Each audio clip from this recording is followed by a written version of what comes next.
What's up guys, Wolf here. I wanted to make a ranged rogue build and this is going to be that video. I really do hope you guys enjoy this setup. I've been testing this for quite a few days now and I really do believe I found the perfect combinations.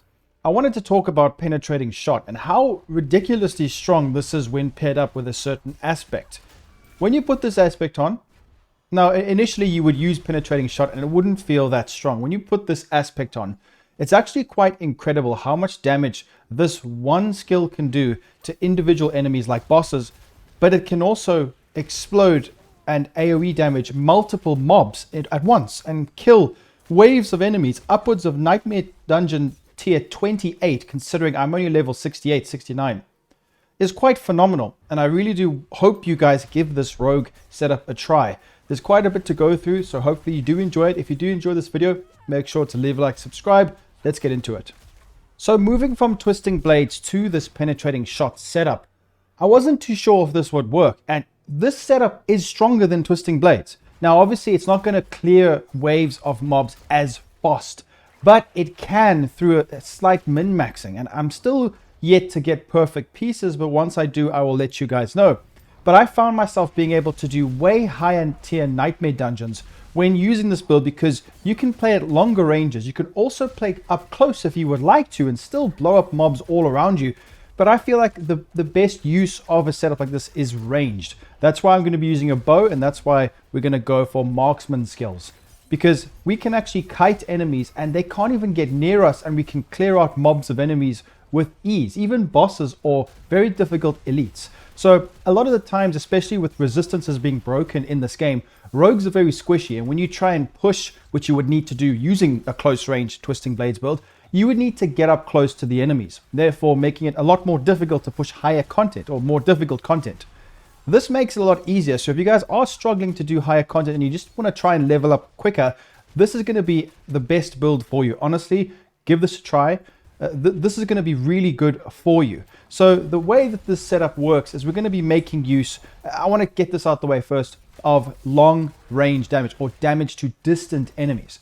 So for an enemy to be classified as distant, they need to be out of melee range. This is from my testing and from forums I have checked. So if you guys, go into any of the open world activities where you need to escort the spirit, for example, that ring that's around the spirit, that's pretty much the end of close range. Then if it comes to long range or distant, then this is where we will be doing most of our damage. So it is just past where you can actually melee an enemy. It's around about 5 meters from your character. So that kind of gives you a visual representation of it. So with that being said, you know how we're going to spec into this damage. You know where you need to position yourself. Now, you don't have to spec into damage to distant enemies at all. You can just go for vulnerable damage, use your crossbow. But I want to talk about that first. And that's why I feel like this build at its strongest is from playing from range, because you could kite, do more damage. That's the whole point of setups like this. Also, with penetrating shot, it actually pierces through lines of enemies. And it also splits up because of the aspect. And if you imbue this skill, which you can do with like poison or specifically shadow imbuement, then you can explode entire mobs. So it feels like one of those skills like, oh, well, I have to shoot every single individual enemy. You don't. It actually blows them all up, considering we can, we have a lot of initial damage, but also the spread is quite phenomenal. And my aspects are terrible. I need to get way higher. I need to get way better pieces. My aspects are not very good. So just keep that in mind when you're watching this gameplay. Also, I'm fighting enemies way above my level. So once I level this up, I feel like it'll be a lot stronger. So it's quite simple. We'd run around, and I've chosen, instead of a shroud, dark shroud, I've chosen concealment. It's a stealth skill that makes us invisible and we are unstoppable. We also get 30% movement speed, and we can move freely to get out of any situation, move freely through enemies to get out of a tricky situation where we might die. And we also get guaranteed critical strike for the first skill that breaks the concealment. So you can actually imbue your skill and then use it and then get huge amounts of damage when you spec highly into crit damage. That's why crit damage is quite important with this setup. So I think this is important to use in a build like this, because we want to kite, get out of the way, especially when we get hooked in or caught up by the mobs, so we can make our way back to distant, to keep our distance, to get that extra damage like I was speaking about earlier. So that's how I would use concealment. Then you would just imbue your skills, specifically the penetrating shot, and kind of move away from the enemies, get them all lined up, and just fire your penetrating shot, which actually goes through all the enemies. You deal more damage from the more enemies you actually pierce. That's because of the modifier. And it also slows enemies, which is good for utility. And we also have got the frost boots that actually drop chill on the floor or ice the floor around you. This is going to be great for slowing enemies that chase you down. And we also do more damage to cold enemies. I haven't chosen cold imbuement for this build because I feel like this will just work better, the shadow and the poison. You'd imbue, dish the damage, create pools of poison to do damage over time. The shadow one for blowing up mobs of enemies when they're all clumped together. It's just great utility. Then I would put a poison trap. So then if a boss or a really difficult enemy tries to push me, he gets knocked down and it's easy to kill him. Something also I want to mention is that the penetrating shot also knocks down elites, which is really, really good. And that is great utility. That makes it a lot easier, guys. Once you try this setup, you'll notice how much easier the game becomes, especially playing with a squishy rogue. So puncture is going to be my primary basic weapon. This is good because we stack up energy, because energy is a bit of an issue with this build, but we also proc vulnerable, which is also quite important. Now the exploit node or the exploit glyph that I've got on this build, I haven't maxed it enough to get the automatic vulnerable from just using puncture. So once that is done, this setup will be a lot stronger and easier to apply. The vulnerable, as you might see in the gameplay, it's sometimes quite tricky. So I'd kite, throw traps, conceal myself, imbue my skill, and just blast the enemies with penetrating shot, which does huge damage and also AoE damage. But my percentage amount from the aspect is still low. Once I get everything maxed out, we will do huge amounts, and I can't wait to showcase this build when I min-max it. Let's take a look at the skill tree. If you guys want to click the link in the description, that will take you to Mobalytics, the place where I exclusively post all my builds if you want to check it out there. So that's why I'm not going to take too much time going through this. So I'm going to be using puncture. I think puncture is really, really good for this kind of setup. Now, I know it's a distant kind of build. You can play this up close. You would just need to change the primary weapon. Instead of a bow, you would use like a crossbow for vulnerable damage instead of long distant damage. But I think this is good because it is a marksman skill, because that's one of the affixes we want to be speccing into. Also, we get energy, and we also proc the vulnerable. So you don't have to use this at all once you get that exploit glyph leveled up, like I mentioned earlier, but I'll show you that just now. I have tried forceful arrow. These work just as good. You can use any of these, but the main reason is energy and the vulnerable, guys. You can use whatever you want here. It doesn't matter. Then for the core skills, penetrating shot. Fire an arrow that pierces through all enemies. So you line them up, it goes through all of them, and it does a lot of damage. Not just that, it splits up, and it also will knock back elites, and we get more damage. This is multiplicative damage per enemy it pierces. Very good. You guys can see from the gameplay how I play with it. It's very strong. Now, just keep in mind, you want to try and get all the enemies channeled. In dungeons, it's quite easy because they normally can come through like a door. If you've got an area where there's like tunnels or doors, it's so easy to do this. A couple arrows and you'll just destroy all of them. Now, just remember that the gameplay I'm showing, I'm playing in nightmare dungeons that are way too high for my level. Now, you should only be going for like 3 to 5 levels above you. So this will be even more effective than what you saw in the gameplay earlier. Then agility, I haven't gone for dash this time. You can use dash or shadow step. That's up to you. Rugged, we've got 1 out of 3. And for reactive defense, we have got 1 out of 3. You can go for 3 out of 3 damage reduction while inflicted with controlled impairing effects. This is like when you get frozen or stunned by the enemies. It's a big problem considering we don't have resistances in this game that don't work very well. So that's going to be quite important. Then weapon mastery. For me, I'm using bows, so we get damage to vulnerable enemies. You guys could use anything else if you want to use a crossbow. But daggers we haven't gone for. I've gone for swords, which just means increased damage. Then for this section, I've gone for concealment. This works really well for getting yourself out of a situation and also for dealing a guaranteed crit, which I think is very important considering we have one skill that does a lot of damage, which is penetrating shot. Dark shot is good, but I wanted to try something new. You can use this. This is also very efficient. And if I would use this, I would definitely go for countering dark shot, but you could go for extra movement speed if you wanted to. It's up to you.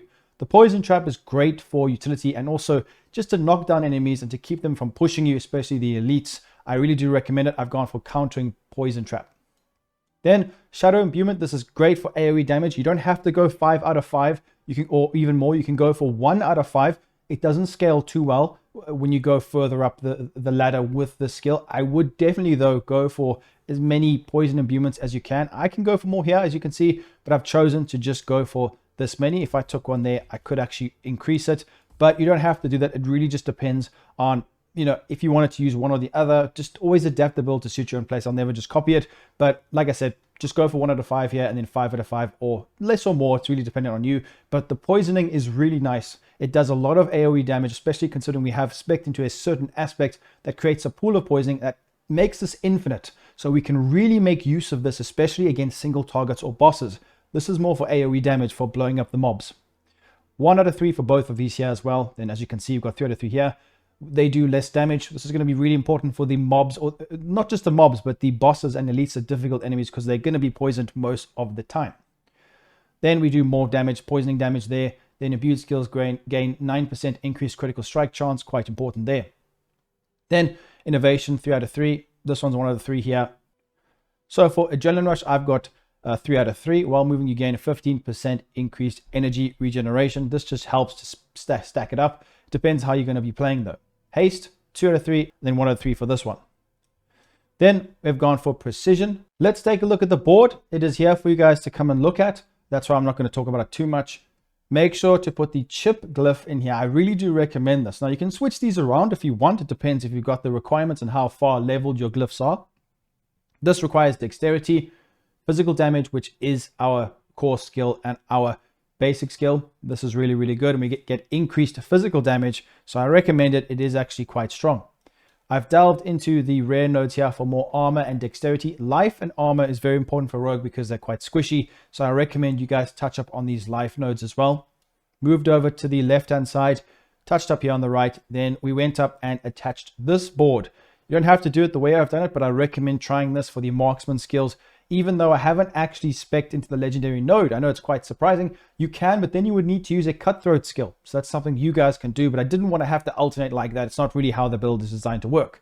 So tricks of the trade is what I've used. Branched up here, touched up on the rare node Havoc, which gives us physical damage and critical strike damage. Very nice. Then I've used, very important one, exploit. So when an enemy is damaged by you, they become vulnerable for 3 seconds. So this is very important. I don't have this activated on my actual build. This is on the Mobalytics page because I wanted to show you how I would spec it once I've leveled it up. It requires like level 14 or 15 somewhere there. I think mine's only like level 9 or 10. So I'm almost there. This is going to be great for guaranteed vulnerable. At this time, I kind of have to rely more on my initial basic skill to proc this. So this will make it a lot stronger. So make sure you guys spec into that. Moved up here, making sure to touch up on all these nodes, and also into the ranger one for damage to distant enemies and damage reduction from distant enemies. Like I said before, guys, they are just with, out of melee range is considered distant, which is, let's be honest, you have to be really close to get damage to close enemies. So distant enemy one is perfect for this setup. Even up close, relatively close to the enemy, you're still doing this extra damage. So I think it's definitely worth it. Then I've attached this one here, the exploit weakness. Now, I haven't fully spec'd all the board points if you were like level 100. I will update my builds once I get there, but I need to test it first before actually fully going all into it. But I do know that this will work with the setup so far. So we've gone up to the right-hand side, touching up on this other part here. I wanted to make sure I got some armor, damage reduction, some more vulnerable damage. I think it's quite important. Then we definitely want to get this legendary node exploit weakness. This will help against buff our damage from other ways. So this is going to be great for the setup as a whole. Then I've touched up here and I've put the combat glyph. So skills that critically strike restore 12% of their energy cost. This will help you keep your energy, which is great considering that the penetrating shot sometimes can require a lot of energy. It does take up quite a bit of energy, but we can generate energy from other ways. But I think this will help you even further once you get here. Just keep in mind in the gameplay, I didn't even have this. So this is exactly what I'm looking forward to putting on the setup. It will help a lot. And we also get increased critical strike damage. Remember what I said earlier, lots of crit chance, lots of guaranteed crits. So this is going to be very useful. So that's what I've touched up here for now. I will update the build soon.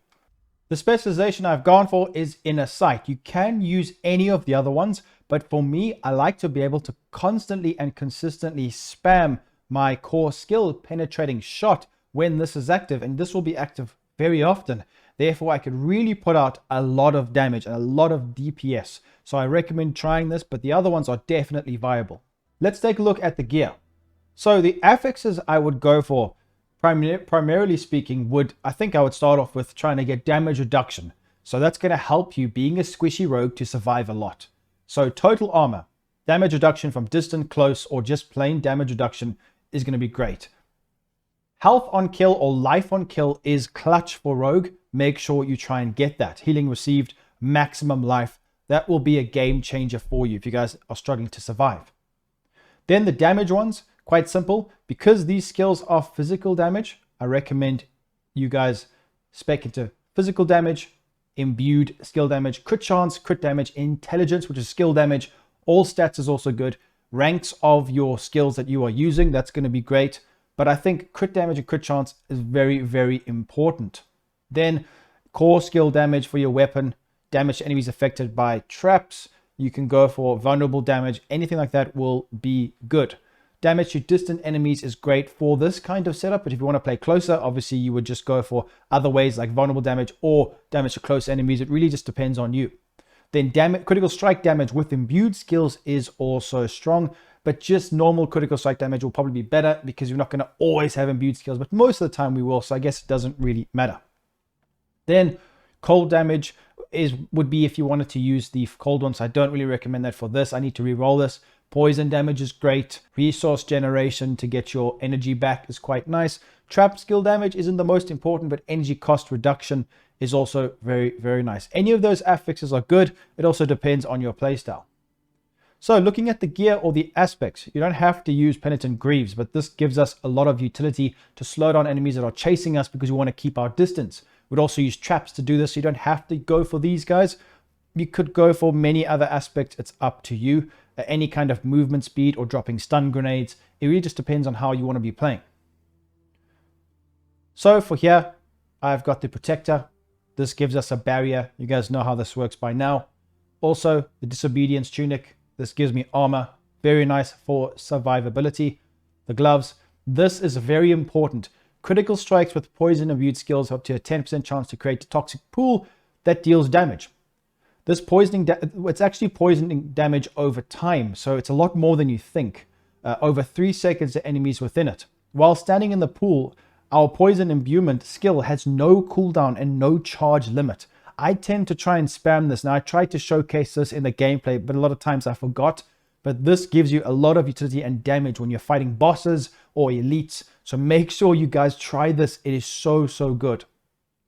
Then basic skills grant 20% damage reduction for up to 6 seconds. Very good. I recommend using that as well. You don't have to put these here. Put them wherever you can. I would only recommend like the weapon and the amulet, which gives you double the power, to put the ones I've put there. But it really doesn't matter. It all just scales accordingly. It's not the biggest deal.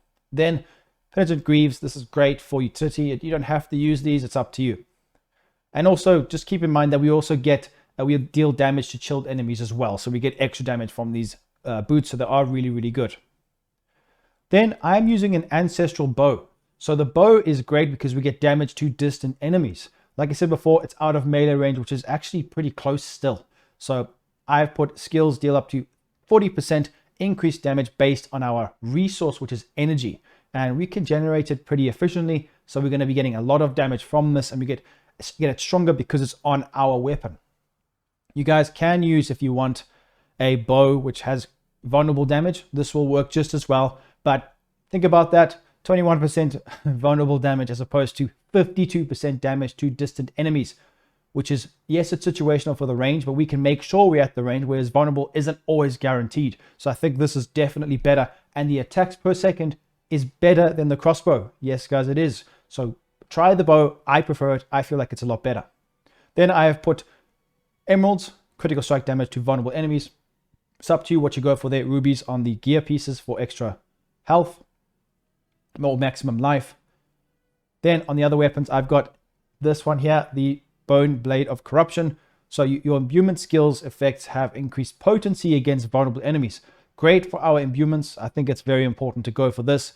And then this is one of the most important. Now you can put this on the amulet or the weapon. It's up to you, but I felt like I wanted to get the one I've got on my amulet, which I think is better, which is going to be the attack speed, huge form of DPS, but you can switch this onto your amulet. It's really up to you guys, or your weapon.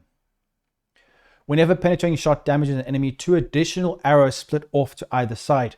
These side arrows deal, I've only got 10%, but you can have up to 25% of penetrating shots base damage, but they do not split. So this is how we can do all of that AoE damage. This is how they split up when you hit your initial penetrating shot. So we are only doing a small amount of damage, but 25, that's a huge difference. So I need to try and get a better roll. This will make the build a lot stronger, but this is the key to this whole build. So make sure you use this aspect.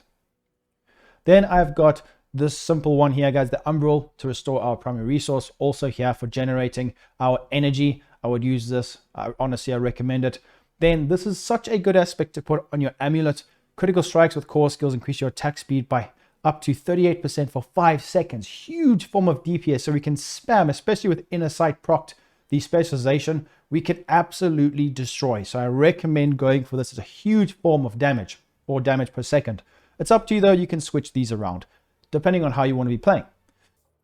So the Caged Heart that I would use, the Wrathful one, the super one that only is acquired from World Tier 3, I would use the Barber. So if you guys are leveling in the season, you can have a look at these options. The Barber is a general malignant heart, and I think this will be perfect for this setup. Then I could say maybe the Tempting Fate offensive vicious heart could be good. We can get up to 60% critical strike damage, but our non-critical strikes deal 20 to 15% less damage. I can see this being really good considering we have a lot of crit chance and guaranteed crits. Then I would probably go for more of a utility heart, which is the vicious offensive heart called Caged Heart of Cluster Munitions. Lucky hit, you have up to a 20% chance to launch 3 stun grenades that deal 26 to 32 physical damage and stun enemies for 0.5 seconds.